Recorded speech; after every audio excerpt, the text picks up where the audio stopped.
Hey guys, welcome back to the channel. Today's video is a vlog at Graceland in Memphis, Tennessee. I went there for a Georgia Tech versus Ole Miss game, and since we were going to be close to Graceland, I begged my parents to go, and oh my gosh, we literally had so much fun. I have been an Elvis fan since I was a little kid, and seeing where he lived and everything that Graceland has to offer now was literally phenomenal. It's basically a theme park now. There are so many exhibits and shops, and obviously the main house that you can tour. And if you're an Elvis fan, or even if you're not, if you're just like a history fan, especially like an American and music history fan, you absolutely have to go because there is so much history at Graceland, for real. Like, they've expanded it so much and it's insane. So anyways, I wanted to give you guys some fun facts about Graceland and Elvis himself. Did you know that Elvis paid $102,500 for Graceland in 1957? He probably put more than that into the home with how many changes he made to it and how many times he redecorated. Elvis was known for always wanting to like redecorate his spaces, and so many of these rooms went through multiple rounds of renovation throughout the time that he and his family lived here, which I thought was really, really crazy. But Elvis has always been known for his like luxurious loves, so I'm not surprised. He also had a ton of animals at Graceland. You can kind of see from the outside that it's like made for keeping animals. There's like horses. I think he had pigs. There was even a chimpanzee named Scatter and a squirrel monkey named Jehu, which is like literally what? But I mean, anything about Elvis that's quirky doesn't even surprise me these days.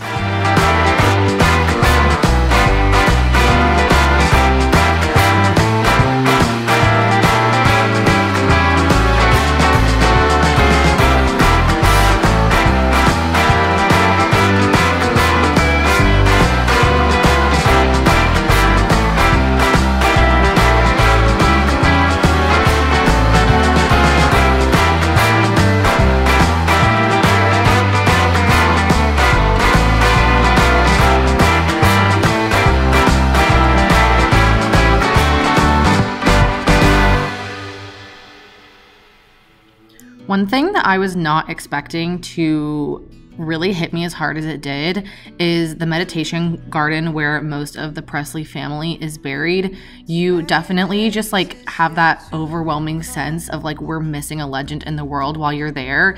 And the eternal flame they have there for Elvis was just, I don't know, really cool. And an interesting fact that I didn't know is that Elvis's body was actually tried, like people tried to steal his body, and after that is when they moved his tomb and some of his families over to the Graceland Meditation Garden. So yeah, I thought that was really, really crazy. But then we went to the Elvis like Motors exhibit, which was so cool. It had a ton of Elvis's cars. If you didn't know, Elvis absolutely loved and collected cars and often bought cars for Priscilla as presents, which is like just, I mean, so casual. It just goes to show how much money they had. It's seriously insane.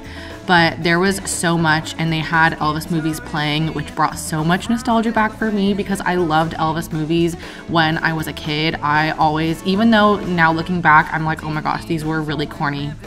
For me as a kid, I was like obsessed. I thought he was the cutest hero and romantic ever, and I need to go watch some of his old films again just to like see what they're like. It's been probably 10 years since I've watched an Elvis Presley film, but yeah. Then we had lunch at Gladys's Diner, and I got a chicken sandwich, and it was pretty standard. And then we went over to the Icons exhibit, which was so cool because they had suits and like outfits that people wore in concerts or music videos, and it was basically talking about all of the music icons that are like inspired by Elvis, and they had a lot of quotes of these artists talking about Elvis. Then we went over into a new exhibit, and they had so much memorabilia from the 1968 comeback special, which I actually was like teary-eyed during this because the 68 comeback special is like something that is so nostalgic for me.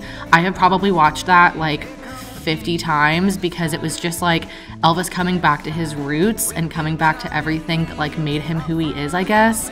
And even though I know more about it because I've read more about the 68 special and just everything that Elvis was going in through, was going through at the time, and it made me kind of sad. I thought the exhibit was so sick. And I also found out that Elvis was a huge football fan, which I didn't know, and he would like write up plays and then execute those plays in his yard while his family and his friends were playing football, which is crazy. Then they also had a massive exhibit dedicated to the new Elvis film, where Austin Butler portrays Elvis, and let me just say, absolutely phenomenal performance by Austin Butler, because I legit thought I was like watching Elvis. He was so deep into the character. It seriously was just like, an amazing performance. So if you haven't seen Elvis and you're an Elvis fan, definitely go watch it, because it was seriously insane. And they had tons of costumes, replicated sets, they had scripts, they had even like scripts that Baz had like marked up, or Austin had marked up and like made notes in, which was really cool. So we got some pictures in there, and I don't know, it was just really cool because I'd just seen this movie not that long ago when we went to go see this, and then immediately seeing everything like live and in person was so unique.